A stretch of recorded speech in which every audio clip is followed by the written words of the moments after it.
O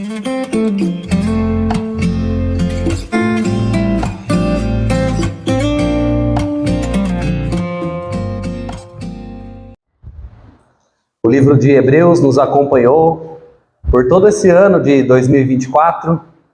Nós já pregamos aqui 32 mensagens nesse livro e agora nós estamos praticamente encerrando. Hoje é a penúltima mensagem nesse livro maravilhoso, onde nós podemos aprender mais acerca do nosso Senhor e Salvador, Jesus Cristo. Então leia com atenção a santa palavra do Senhor. Lembrai-vos dos vossos guias, os quais vos pregaram a palavra de Deus, e considerando atentamente o fim da sua vida, imitai a fé que tiveram. Jesus Cristo, ontem e hoje, é o mesmo, e o será para sempre. Não vos deixeis envolver por doutrinas várias e estranhas, porquanto o que vale é estar o coração confirmado com graça e não com alimentos. Pois nunca tiveram proveito os que com isso se preocupam. Possuímos um altar, do qual não tem direito de comer os que ministram no tabernáculo. Pois aqueles animais cujo sangue é trazido para comer dentro do Santo dos Santos pelo sumo sacerdote, como oblação pelo pecado, têm o corpo queimado fora do acampamento. Por isso, foi que também Jesus, para santificar o povo, pelo seu próprio sangue, sofreu fora da porta. Saiamos, pois, a ele fora do arraial, levando o seu vitupério. Na verdade, não temos aqui cidade permanente, mas buscamos a que há de vir. Por meio de Jesus, pois, ofereçamos a Deus sempre sacrifício de louvor, que é o fruto de lábios que confessam o seu nome. Não negligencieis, igualmente, a prática do bem e a mútua cooperação, pois com tais sacrifícios Deus se compraz. Obedecei aos vossos guias e sede submissos para com eles, pois velam por vossa alma, como quem deve prestar contas, para que façam isto com alegria e não gemendo, porque isso não aproveita a vós outros. Amém. Vamos orar. Senhor nosso Deus e Pai, estamos aqui diante da Tua santa, bendita e eterna palavra. Foi por meio dela que o Senhor trouxe existência a todas as coisas, e é por meio dela que o Senhor fala conosco todos os dias. Como diz o próprio livro de Hebreus, a sua palavra é viva e eficaz, é mais cortante que espada de dois gumes. Ela é apta para discernir os pensamentos da mente e do coração. Por isso nós pedimos, ó Deus, que tudo sabe, que tudo faz, que tudo realiza, segundo o propósito da sua vontade. Fala com cada um de nós nesta manhã. Que o Senhor venha suprir todas as nossas necessidades, quer sejam físicas, materiais, mas principalmente espirituais, para que possamos te adorar e glorificar o teu nome, sendo transformados de glória em glória pelo poder do teu evangelho. Que Jesus Cristo, o Senhor dos Senhores, o Rei dos Reis, seja exaltado através de nós. E é no nome dele, do Senhor Jesus, que nós oramos. Amém. Queridos irmãos, algo que nós vemos claramente nesse último capítulo de Hebreus é a importância da influência de líderes piedosos na nossa vida. A importância de pessoas que nos ensinam a palavra de Deus com fidelidade. Eu gostaria que você lembrasse nessa manhã dos seus líderes, das pessoas que você foi alcançado por meio delas, que pregaram o evangelho para você. Eu e você não podemos menosprezar o poder da influência. Pessoas recebem influência constantemente. Na vida, no trabalho, na família, na igreja, desde criança até os dias de hoje, nós estamos recebendo algum tipo de influência. E não há problema nenhum em receber influência, mas a pergunta que nós devemos fazer é: qual é o tipo de influência que está influenciando a sua vida, o seu dia a dia, o seu cotidiano? recebemos influências. Isso pode ter tanto um impacto positivo como um impacto negativo. Em todas as áreas da vida é assim. Por exemplo, no mundo dos esportes, sem um treinador, sem um tutor para ajudar aquele atleta, esse atleta jamais seria vitorioso.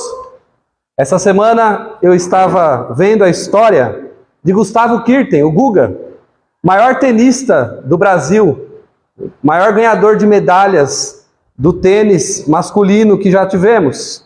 Ele foi tricampeão de Roland Garros, um dos maiores eventos do esporte do tênis, os maiores campeonatos de tênis do mundo todo. Algo que é muito impactante e emocionante ao conhecermos a história dele, é porque o pai dele morreu quando ele tinha apenas 8 anos de idade. O pai dele era um amante do tênis, dos esportes, influenciava a vida do seu filho com essa paixão pelos esportes. Mas apenas com 8 anos de idade, Guga se viu sem o seu pai. O pai dele morreu enquanto estava sendo juiz de um jogo de tênis. Mas é interessante que o pai dele tinha um amigo que era um treinador de tênis, muito talentoso, muito eficaz. E então, antes dele morrer, ele já tinha falado para esse treinador, o Larry, é o seguinte: eu tenho uma missão para você. Você precisa treinar o Guga. Você precisa ensinar tênis para ele. E é interessante que o Guga, ele jogava também outros esportes, futebol, basquete, praticava vários. Mas o pai dele falou: você precisa treinar ele para ser um jogador de tênis. E ele será um campeão mundial. E o Larry ouviu aquelas palavras, ficou no coração dele, e tempos depois, o pai de Guga morreu. E Guga tinha 8 anos de idade.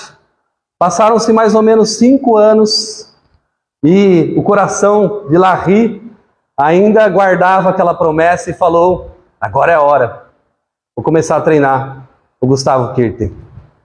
Irmãos, esse jovem que não era conhecido por ninguém, começou a ganhar jogos e mais jogos, e foi parar no campeonato mundial, Roland Garros. E lá ele foi campeão. Lá ele ganhou dos gigantes, e ficou conhecido no mundo inteiro.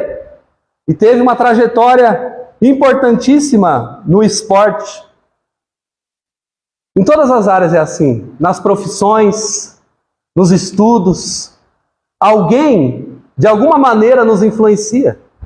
Alguém, de alguma maneira, com a sua vida, sua trajetória, impacta as nossas decisões. Mas a influência mais importante que eu quero falar com vocês nessa manhã, não é a influência dos esportes, não é a influência que nós recebemos para a vida acadêmica, para a vida profissional. A maior influência, que tem mais poder sobre nós, é a influência da fé. A fé que recebemos por intermédio de outras pessoas. Veja, por exemplo, a história de John Wesley. A sua mãe, Susanna Wesley, uma mulher piedosa, a história diz que ela lia 20 capítulos da Bíblia por dia. Fez isso desde os seus 5 anos de idade até a sua morte. Influenciada pela teologia e paixão dos puritanos, era uma mulher de oração, que se deleitava enquanto fazia suas atividades domésticas, toda hora estava orando sem cessar a Deus, para os seus filhos serem homens do Senhor e mulheres de Deus. E de fato 2 deles, John Wesley e Charles Wesley, foram grandes avivalistas na Europa e pelo mundo todo. Ouvimos o nome deles como pregadores apaixonados e influentes na palavra de Deus. Susana teve 19 filhos e influenciou todos eles com a sua fé. Essa era a sua igreja, a sua congregação, que mudou o mundo no século XIX. John Wesley diz o seguinte, essa frase é maravilhosa: eu aprendi mais sobre o cristianismo com a minha mãe do que com todos os teólogos da Inglaterra. Olha o impacto, olha a paixão dessa mulher, como influenciou seus filhos. Nós devemos estar abertos para sermos influenciados por homens e mulheres de Deus. E devemos também influenciar pessoas com o bendito Evangelho do nosso Senhor. Um dos maiores pregadores da atualidade é o Joel Bick, um dos maiores estudiosos da palavra de Deus, dos puritanos, da história da igreja. E sabe como tudo começou? Com a influência do seu pai. Ele conta que ele lembra-se até hoje, com 6, 7 anos de idade, o pai dele chamando os filhos ao redor da mesa para realizar o culto doméstico. Ali ele ensinava a palavra de Deus e sempre contava a história do peregrino de John Bunyan. Uma das maiores fases, mais marcantes na vida dele, foi o momento em que o pai dele estava contando a história do peregrino em lágrimas para os seus filhos. E Joel Bick ficou tão impactado que o pai dele mandava ele dormir e ele tinha uma santa desobediência. Ele ia até a biblioteca do pai dele, que era cheia de livros de teologia dos puritanos, e lá ele mergulhava madrugada dentro em leituras maravilhosas de teologia. E se tornou um grande homem.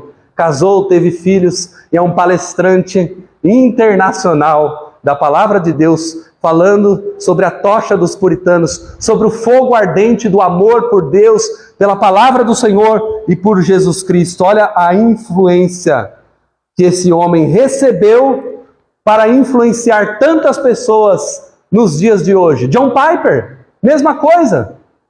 Ele diz que o pai dele mais ficou fora de casa do que dentro, porque era um missionário transcultural, vivia viajando para pregar a palavra de Deus. O mais interessante é que John Piper diz: eu nunca tive ressentimento pelo fato de o meu pai estar fora de casa, porque eu sabia que ele tinha uma grande missão de proclamar o Evangelho para as nações, e os poucos tempos que ele passava dentro de casa eram suficientes para mim. Tem muitos pais que estão dentro de casa, mas seu coração está longe. John Piper recebeu essa influência e veja quem ele é nos dias de hoje. Um pregador, um escritor conhecido internacionalmente. Todos nós temos alguém que de alguma maneira nos impacta. Temos alguém que de alguma maneira nos influencia. Por isso busque as melhores referências. Ande com pessoas que amam ao Senhor e deixe a fé dessas pessoas invadir a sua história, o seu coração. Augusto Nicodemos Lopes, quando começou a sua trajetória, ainda muito jovem, logo se percebeu ser ele um grande expositor da palavra de Deus. E uma conferência de jovens da Fiel, de 2017, o entrevistador pergunta para ele: Nicodemos, qual é o melhor conselho que você já recebeu? Ele fala: o melhor conselho que eu já recebi foi quando eu ainda estava no seminário. E lá no seminário eu comecei a pregar e as pessoas vinham para ouvir a minha pregação, só que eu era muito jovem. E eu tinha uma tendência ao orgulho, por ver tantas pessoas ouvindo e eu tão jovem pregando. Eu era tendencioso a me orgulhar e eu lutava contra aquilo. Mas ele disse que no seminário, o reitor do seminário, reverendo Francisco Leonardo, certa feita, o chamou para o seu gabinete. E ali falou: jovem, vem cá, quero falar com você. Pois não, pastor. Senta aqui, quero conversar. E conversou e falou: agora eu tenho um último conselho para você. Está vendo aquela plaquinha ali embaixo, aquele pequeno quadro? Disse Nicodemos que olhou e havia um quadro pequeno, perto do rodapé, na parede, tamanho de um envelope. E o Nicodemos falou que tentou olhar de longe, não conseguiu ler, e aí ele precisou ir mais perto, e para conseguir enxergar as palavras que estavam escritas ali, ele teve que ajoelhar. E ele disse que quando ele ajoelhou ali, ele leu aquele quadrinho e estava escrito o seguinte: não eu, mas Cristo. Gálatas 2:20. Naquele momento, o reverendo Francisco veio, por trás dele, colocou as mãos sobre ele e orou: Senhor, tem misericórdia desse jovem pregador. Que ele sempre se lembre dessas palavras. Tira dele o orgulho, para que ele sirva ao Senhor de todo o coração e para que a glória seja sempre do Senhor. Ele diz que levantou dali em lágrimas e que nunca mais se esqueceu dessas palavras. O curioso é que o Nicodemos se casou com uma das filhas do reverendo Francisco Leonardo, é casado até os dias de hoje, teve diversos filhos. Como é importante, irmãos, termos pessoas que caminham conosco, temos líderes que pregam a santa palavra de Deus com fidelidade. E eu já pergunto a você logo de cara, quais são as influências que você tem recebido?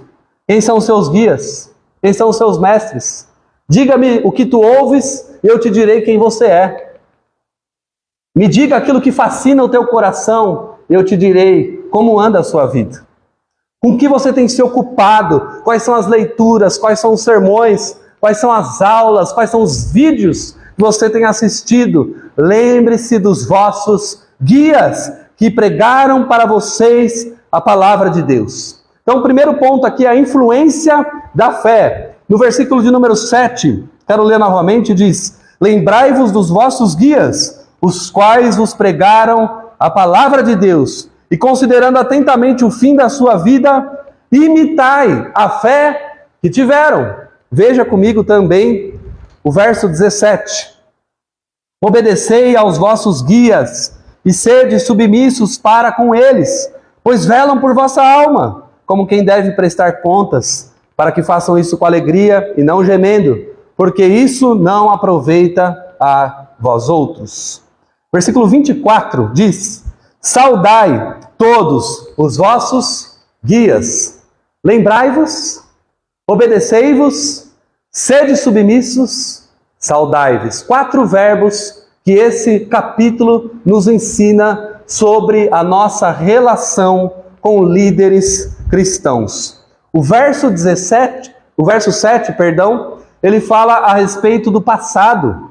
Lembre-se daqueles guias que outrora pregaram a vocês a palavra de Deus. O autor está falando com seus leitores, os hebreus, que eram judeus convertidos ao cristianismo e que estavam sendo tentados a retroceder e voltar para a fé judaica. Mas naquela comunidade sempre houve um remanescente. E o autor de Hebreus exalta e magnifica a santa pessoa do Senhor Jesus Cristo. E agora diz: lembre-se daqueles que pregaram Cristo a vocês.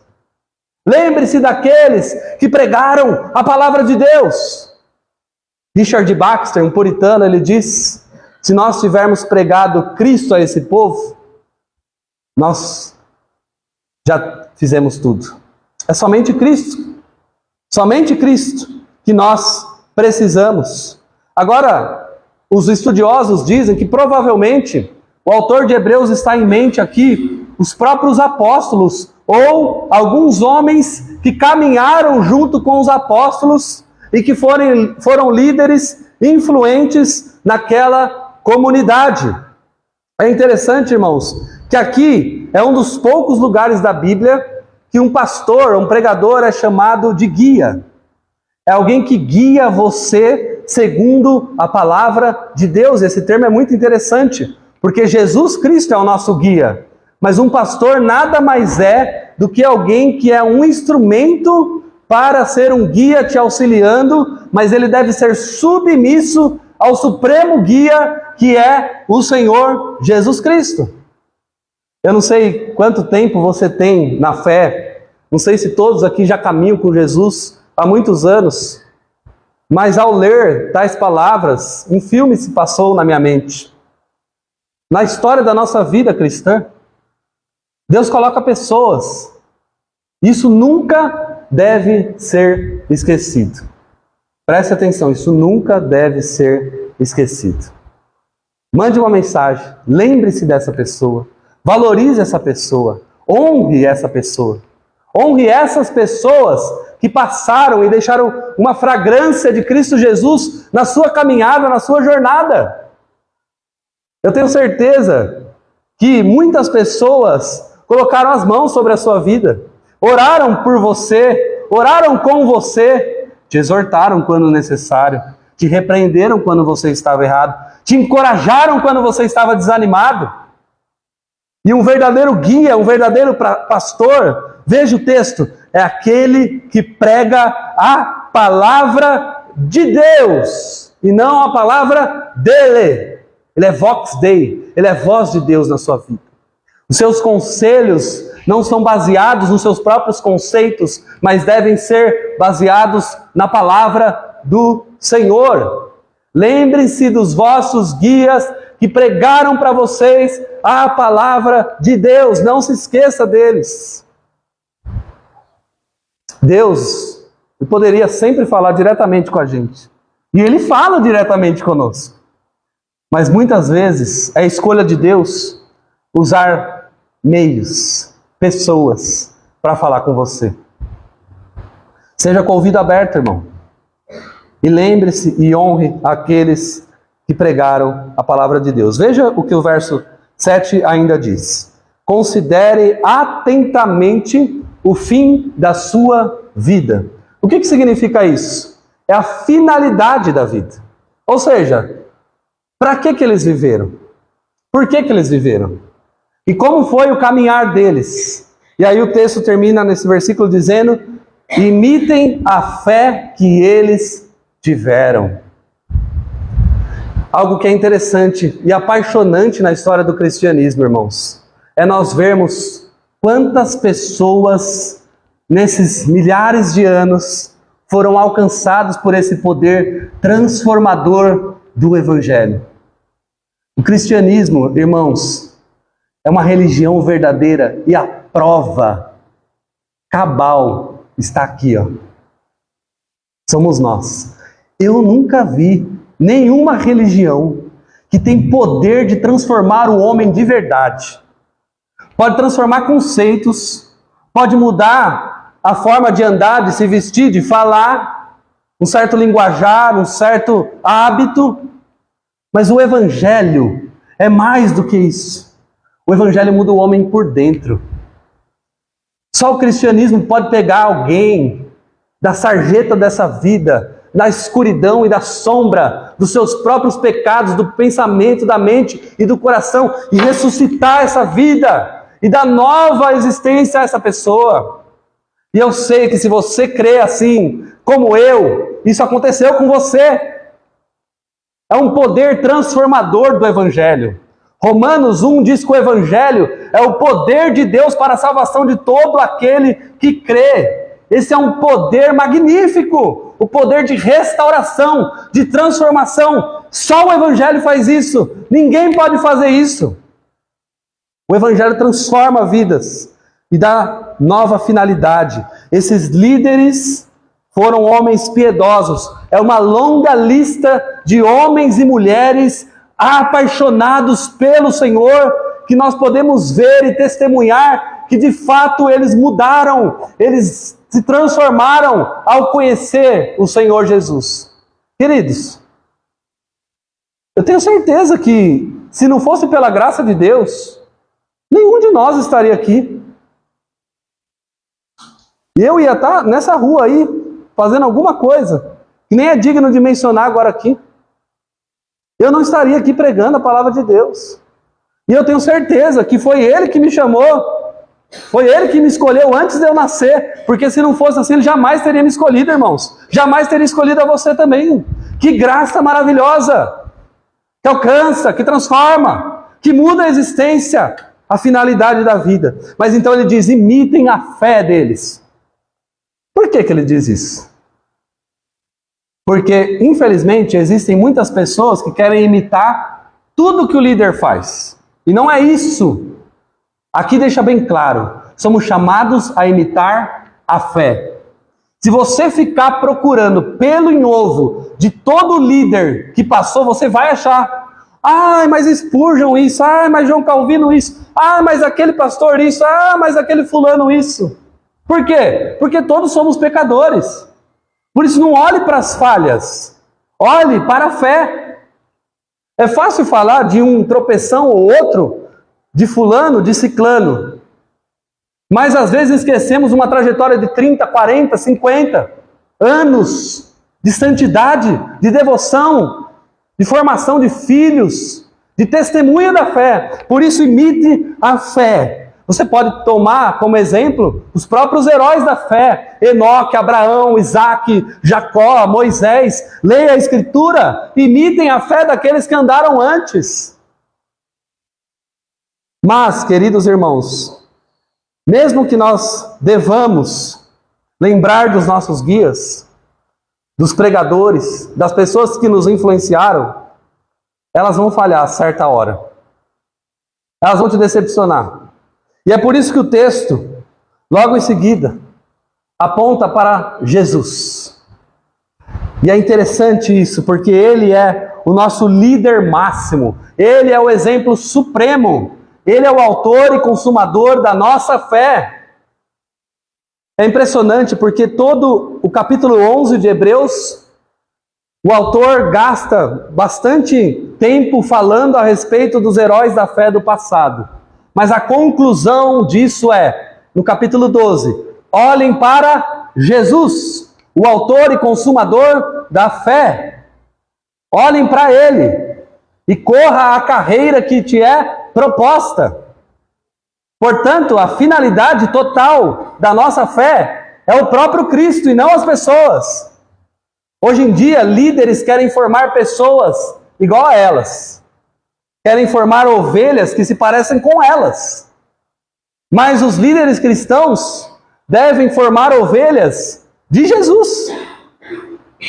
E aqui, depois de falar dos guias que pregaram a palavra de Deus, ele dá um brado nesse versículo maravilhoso, queridos irmãos. Versículo 8, Jesus Cristo é o mesmo ontem, hoje e será eternamente para todos sempre. Amém. Esse é um dos versículos mais lindos da Bíblia, irmãos. Aqui nós vemos a imutabilidade de Jesus. Aqui nós vemos a supremacia do Filho de Deus, bem como a sua eternidade, encarnação e glorificação. Ele é o mesmo ontem, hoje e será eternamente. Eu quero que você, junto comigo, preste atenção nesse versículo, medite nesse texto, pense nisso, nesse Jesus maravilhoso. Começando pelo passado. Jesus Cristo é o mesmo ontem. No passado, Ele já era, Ele sempre foi. Em João capítulo 17, versículo 5, ele diz o seguinte, sobre a glória que ele teve junto do Pai antes que houvesse mundo. Nós lemos as Escrituras e vemos a Santa Trindade, o Pai, o Filho e o Espírito Santo, sempre viveram em harmonia, um só Deus, subsistente na forma de 3 pessoas que vivem e reinam e são glorificados eternamente. E Jesus é a segunda pessoa da Trindade.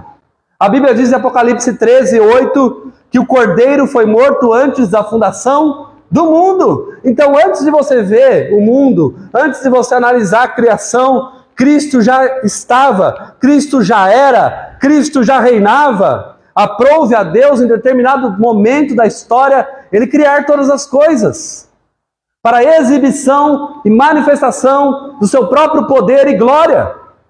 E o livro de João diz o seguinte no capítulo 1, no princípio era o Verbo estava com Deus, e o Verbo era Deus.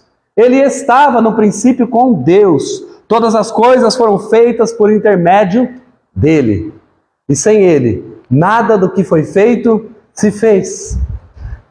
Esse é o passado de Jesus, ele é o mesmo ontem, mas não para por aí, porque a Escritura começa a ser narrada e nós vemos em todas as suas páginas, as páginas do Antigo Testamento, uma revelação progressiva da pessoa de Jesus. Nós lemos aqui Isaías capítulo 53, ele é o servo sofredor. O castigo que nos traz a paz estava sobre ele, pelas suas pisaduras nós fomos sarados. Toda a história de redenção fala sobre o Messias que viria. E a Bíblia diz que isso aconteceu de diversas formas, por meio de sombras, de sinais, de rituais, de sacrifícios. Mas tudo tinha uma finalidade, mostrar e apontar para a pessoa de Jesus. E Paulo diz que na dispensação da plenitude dos tempos, veio Jesus nascido de mulher. Então, ele veio, habitou entre nós, cheio de graça e de verdade. E vimos a sua glória, a glória como do unigênito do Pai. A humanidade pôde ver Jesus, o Deus encarnado. No batismo, a Trindade se revela. E Jesus começa a fazer os seus sinais, as suas maravilhas, os seus milagres, multiplicando pães e peixes, dando vista aos cegos, curando enfermos, purificando leprosos, tendo domínio e controle sobre a natureza, mostrando toda a glória e poder que Ele tem como Deus entre nós. Libertações miraculosas. Mas também algo importante, ao lermos a Bíblia, nós vemos a grande compaixão de Jesus. Nós vemos o seu amor por pecadores como nós. Nós vemos como Ele nos olha e com amor intransponível, indizível, indescritível, como a única pessoa que sabe nos amar de verdade, que pode preencher essa grande lacuna do nosso coração que o pecado causou. Só Ele pode fazer isso. Ele veio como um pastor de ovelhas, e a Bíblia diz que Ele, tomado por entranhas, compaixão, nos amou. A Bíblia diz que Ele nos amou primeiro. Ele é o Filho de Deus que tem uma grande compaixão por nós, meus irmãos. E na Bíblia nós vemos isso. No passado Ele veio, Ele amou pessoas. Ele olhou para aquela mulher samaritana, que era repudiada, e amou aquela mulher. Deu a água da vida para que ela pudesse beber de verdade. Ele viu o cobrador de impostos, Levi, que era um ladrão, que era menosprezado por todos, e amou e falou: Levi, levanta e me segue, vem. Vamos fazer a história ser mudada e transformada.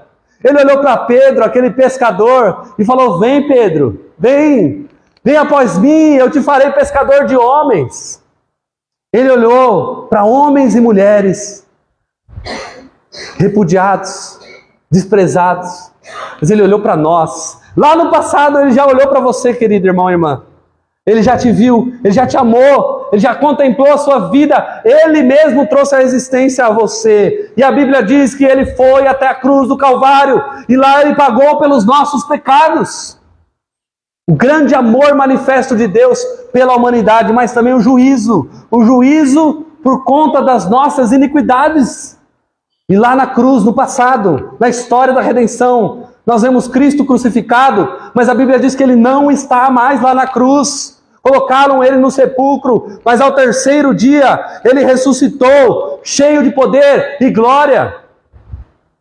E então a Bíblia diz que Ele andou 40 dias. Várias pessoas o viram, Simão o viu. 1 Coríntios 15 diz que 500 pessoas o viram de uma só vez, as mulheres o viram, e o próprio Paulo o viu ressurreto. Mas a Bíblia diz também que, findados 40 dias, conforme Atos capítulo 1, Ele ascendeu aos céus, e Ele se assentou à destra de Deus o Pai. E aí nós entramos na segunda parte. Jesus Cristo é o mesmo hoje. Por quê? Porque onde Ele está, queridos?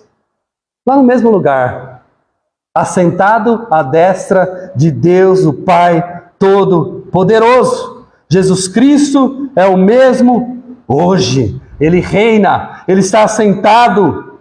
Veja o que diz 1 João 2, versículo 1.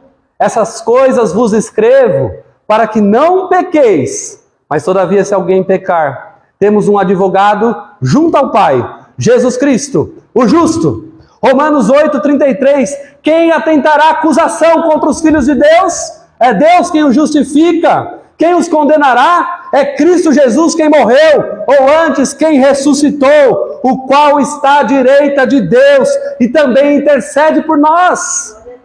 Ele está lá, intercedendo. A Bíblia diz que Ele é o sacerdote segundo a ordem de Melquisedeque. Ou seja, quando você peca, quando você falha, o Pai fica irado com você, porque Deus não comunga com o pecado, mas o Filho está lá, e o sangue dele fala mais do que o sangue de Abel. E lá Ele intercede por nós. Você já pensou nisso? Você às vezes pede: irmão, ora por mim. Intercede pela minha vida? Sim, nós intercedemos. Agora imagina isso. Jesus intercede, Ele mesmo, E o que ele carrega para interceder? Sua obra, sangue, marcas de cruz, de prego. Eu paguei, está consumado por você, minha irmã, por você, meu irmão. Esse é o grande amor do Calvário. E Jesus está lá, à destra de Deus, o Pai Todo-Poderoso. Essa é uma verdade bendita. Isso é um grande bálsamo para a nossa alma, irmãos. Leve isso para sua casa. Louvado seja Deus. Mas em relação ao futuro, Jesus é o mesmo para sempre. Jesus é o mesmo para sempre. Eternamente. Mateus 24:30, ele olha para os seus discípulos e diz o seguinte: então aparecerá no céu um sinal do Filho do Homem, e todos os povos da terra se lamentarão, e verão o Filho do Homem vindo sobre as nuvens do céu, com grande poder e glória. Ele vai voltar. Ele é o mesmo para sempre. Como nós oramos aqui, nós estaremos para sempre com Ele. Lá em Apocalipse diz: e todos os povos ali reunidos em volta do trono do Cordeiro o adoram, o louvam, sem cessar. E lá não haverá necessidade mais de sol, porque o próprio Cordeiro alumiará a cidade santa, o povo de Deus lá reunido. Esse é quem? Esse é Jesus Cristo. Jesus Cristo. Ele é o profeta, ele é o sacerdote, ele é o grande rei. Ele é o profeta do passado, porque Hebreus capítulo 1 diz que ele falou e ele é a revelação final de Deus para os homens. Ele é o sacerdote do presente, porque até que se consume toda a história, ele estará intercedendo por nós. E ele é o rei do futuro, que já reina hoje, mas consumará o seu reino no final, até que todos os inimigos sejam postos nos seus pés. Ele é o grande Senhor, Ele é o Alfa e o Ômega, Ele é o princípio e o fim de todas as coisas. O que nós aprendemos aqui no verso 8? Dependa mais de Deus e menos dos homens.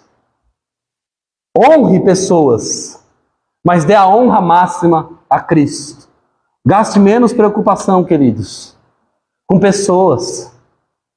E tenha mais tempo com Deus. Fale mais com Deus e menos com os homens. Quando entrares no seu quarto, feche a porta do teu quarto. E o Pai que te vê em secreto te recompensará. Talvez aqui seja o nosso pior problema.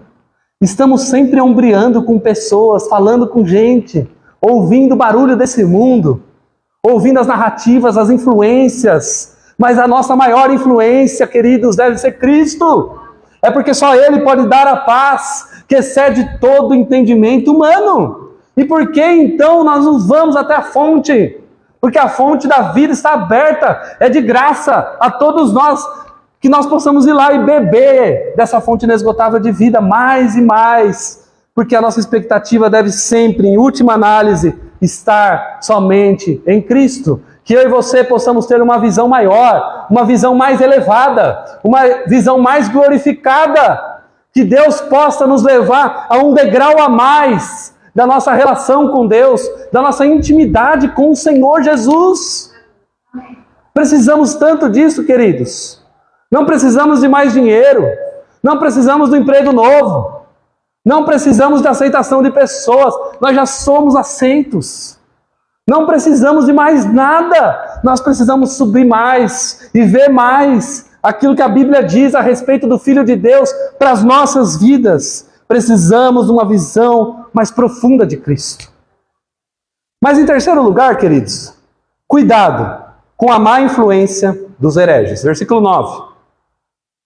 Diz o seguinte: não vos deixei envolver por doutrinas várias e estranhas, porquanto o que vale é estar com o coração confirmado com graça e não com alimentos, pois nunca tiveram proveito os que com isso se preocupam. Veja o que o autor de Hebreus diz.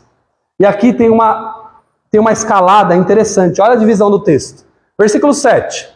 Lembre-se dos vossos guias. De repente, sem dar nenhuma introdução, Jesus Cristo é o mesmo ontem, hoje será eternamente. De repente, cuidado com os falsos. Olha só essa tríade que o autor de Hebreus põe para nós.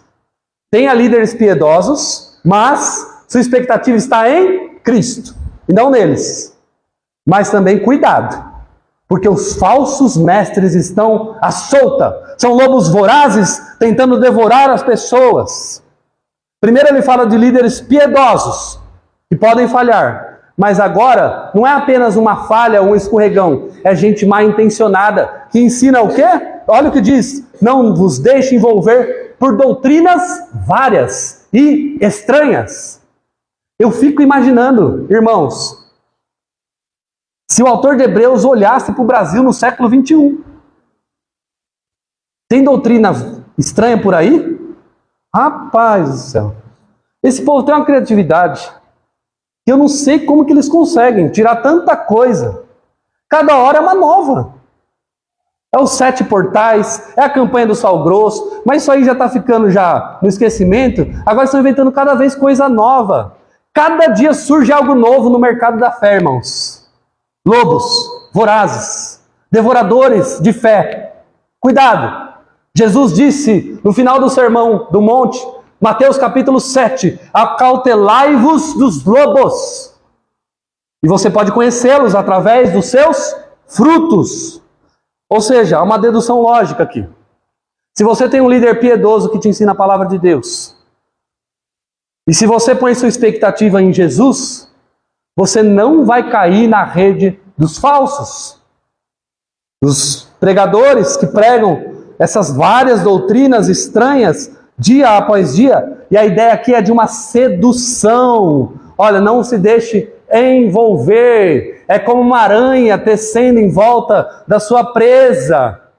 O diabo é astuto, irmãos. Ele vai jogando pequenas coisas no seu coração, no seu ouvido, até que você cai. Aí quando você cai, ele vai lá e dá a volta em você e te prende lá. Cuidado, cuidado. Tenha filtro no seu ouvido. Tenha filtro. Ah, mas fulano falou tal coisa. O problema é dele. Ah, mas o pregador falou isso. Está na palavra de Deus? Amém. Se está, glória a Deus. Meus irmãos, o apóstolo Paulo, quando foi pregar em Bereia, eles pegavam a escritura e falavam, vamos ver se esse pregador aí é verdadeiro. E a Bíblia diz que os de Bereia eram mais nobres do que os de Tessalônica. E os de Tessalônicas também eram cristãos, e a Bíblia elogia eles. Mas fala que os de Bereia olhavam na Escritura para ver se o que Paulo, irmãos, estava pregando é verdade. E aí a gente tem esse despejar de baboseira estranha todos os dias. Irmãos, eu não teria criatividade suficiente, marketing suficiente para criar domingo após domingo uma coisa dessa. É mais fácil a gente pegar versículo por versículo. E tantas coisas a gente pode aprender, irmãos. Quantas coisas. A palavra de Deus é maravilhosa. Agora, a preocupação do autor de Hebreus é com aqueles que ensinam heresias acerca de comida, de alimento. Ah, você não pode comer isso, você não pode comer aquilo. Por quê? Porque eles eram judaizantes. Ele fala, Moisés ensinou, e eles queriam trazer isso de volta. O autor de Hebreus fala, isso acabou, irmãos. E não é só o autor de Hebreus, Paulo diz isso. Em Atos, Deus diz isso diretamente para Pedro, com uma visão de um lençol, com toda sorte de quadrúpedes, e diz a Pedro, mata e come. Aí ele diz, jamais farei isso, Senhor. Aí Deus responde ele, não torne impuro aquilo que eu mesmo estou tornando puro. Aí hoje você não pode comer isso, você não pode vestir isso, você não pode aquilo, você não pode assistir televisão. E o pior de tudo, irmãos, a maior heresia do século, você não pode beber café. É a pior de todas. E esse cara deve ser rechaçado, irmãos. Porque café... Ah, meu Deus. Café é bom demais, irmãos. Como pode falar que café é pecado? Quando Deus criou aquela planta, irmão, Ele estava amando a gente. Estava amando. Toma. É claro, tem que ter controle, tudo tem que ter. Ah, eu vou me entupir de café? Não, é pecado. Sim, é pecado. Está pondo sua expectativa numa bebida. Mas tomar um cafezinho com açúcar, sem açúcar, com leite, sem leite, só não nesse café, pelo amor de Deus. Pelo amor de Deus. É uma bênção, irmãos. Olha só, 2 versículos rapidamente. Mateus 15, 11. Jesus falando. O que contamina o homem não é o que entra na boca, mas o que sai dela. É isso que contamina o homem. O próprio Paulo, 1 Coríntios 25.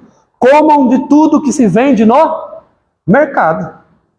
O churrasco, irmão. Como que alguém pode falar isso? Fala para mim. Não pode comer carne? Carne é uma bênção. Não é verdade, irmãos? Nós temos aqui churrasqueiros gastronômicos excelentes. Comamos ao ponto e glorifiquemos a Deus ao comer. Essa é a verdade da palavra de Deus. Veja, o que importa, versículo 9, é estar confirmado com a graça. É isso que vale. Mas ainda, queridos, olha o testemunho da nossa fé. Verso 10, possuímos um altar, do qual não tem direito de comer os que ministram no tabernáculo, pois aqueles animais cujo sangue é trazido para dentro do Santo dos Santos, pelo sumo sacerdote como oblação pelo pecado, têm o corpo queimado fora do acampamento. Por isso, foi que também Jesus, para santificar o povo, pelo seu próprio sangue sofreu fora da porta. Saiamos, pois, a ele fora do arraial, levando o seu vitupério. Irmãos, esse texto, em suma, ele quer dizer o seguinte: testemunhem a fé de vocês, como Jesus também testemunhou. Por quê? A base que ele diz aqui é a seguinte: o sumo sacerdote, quando fazia o seu sacrifício, como ministro do santuário, não podia comer daquele sacrifício. E mais, algumas partes dos animais eram queimadas dentro do tabernáculo ou do templo depois, mas o restante do corpo era levado para fora do arraial e era queimado lá fora. O autor de Hebreus usa essa analogia para falar, assim também foi com Jesus. Porque aqueles cordeirinhos, aqueles bodes e touros sacrificados no Antigo Testamento apontavam para a pessoa de Jesus. Agora Jesus, quando morreu na cruz do Calvário, a cruz, o Gólgota, o Calvário, ficava fora de Jerusalém. Então lá ele pagou como oblação pelo pecado, para aplacar a ira de Deus, ele sofreu fora da porta da cidade. Isso, segundo o autor de Hebreus, é um vitupério, é uma vergonha. Ou seja, Jesus sofreu a vergonha no nosso lugar. Por isso, não tenha vergonha de ser chamado cristão. Testemunhe, influencie com a sua fé. Não tenha medo. Eu tenho vergonha de falar, de evangelizar. Paulo diz, eu não me envergonho do evangelho. Jesus também foi envergonhado, mas ele pagou o preço e nós também devemos pagar. O verso 13, saiamos, pois, a ele. Ou seja, saiamos das portas da igreja, fora da nossa comunhão aqui, e anunciemos a Cristo. E nós terminamos, irmãos, a última parte, o verso 14, ele fala, porque a nossa cidade aqui é permanente? Não. É provisória, é temporária. Mas nós buscamos a que há de vir. Lá na santa cidade de Jerusalém, a Jerusalém celestial, Jesus não vai estar fora da porta. Olha que coisa incrível. Ele vai estar no meio da cidade. Por quê? Porque a vergonha ele passou lá no Calvário. Mas lá ele vai receber a exaltação e a glória pelo século dos séculos. Nós estaremos com ele lá. É essa cidade que eu e você buscamos. E por meio de Jesus, pois, ofereçamos a Deus sempre sacrifício de louvor, que é o fruto de lábios que confessam o seu nome. Não importa o que você come, não importa de onde você vem, não importa qual é o seu nome, qual é a sua história, mas se você foi alcançado pela graça, você oferece a Deus, como? Por meio de Jesus, sacrifícios.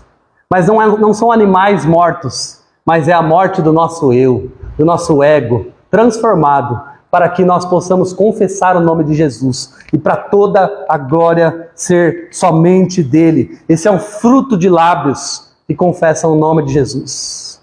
Você pode confessar o nome de Jesus? Você crê no nome de Jesus? Os seus lábios estão permeados dessa verdade. Seu coração foi tomado de tal forma Que assim como os apóstolos, quando alguém diz para você não falar, você fala: eu jamais deixarei de falar do que eu vi, do que eu ouvi. Eu fui transformado. Eu fui ressuscitado. Eu fui regenerado. E agora a nossa vida, verso 16, é constantemente na prática do bem e na mútua cooperação, pois com tais sacrifícios Deus se compraz. A realidade toca toda a nossa vida. Somos influenciados para influenciar.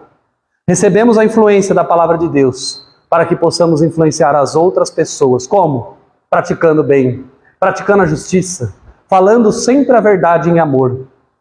Deus se compraz de um coração quebrantado. Esse é o sacrifício que Ele espera. Não é muito, irmãos, mas é difícil. Porque o nosso eu grita. Mas assim como João Batista, que possamos diminuir para que Ele cresça. Em nome de Jesus. Que Deus nos ajude, que você possa pôr em prática essa palavra. Lembre-se dos vossos guias, mas Jesus Cristo é o maior guia. Cuidado com os falsos ensinos. Confirme o seu coração na graça de Deus, lendo a Bíblia, orando, jejuando, buscando ao Senhor. E pratique o bem. E toque as pessoas com o amor de Jesus, que esse mundo tanto precisa. Amém.